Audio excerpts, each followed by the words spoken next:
Ladies and gentlemen of the Congress of the Philippines, His Excellency President Benigno S. Aquino III. Nasa'yo ang lahat.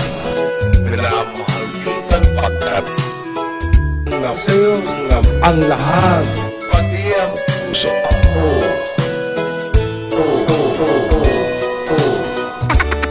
Nasa'yo ang lahat. Nasa'yo ang lahat.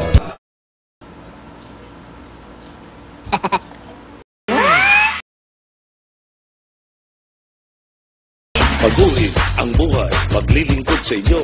Buong mundo ay pagmalaki mo, tayo Pilipino. Kayo ang boss ko.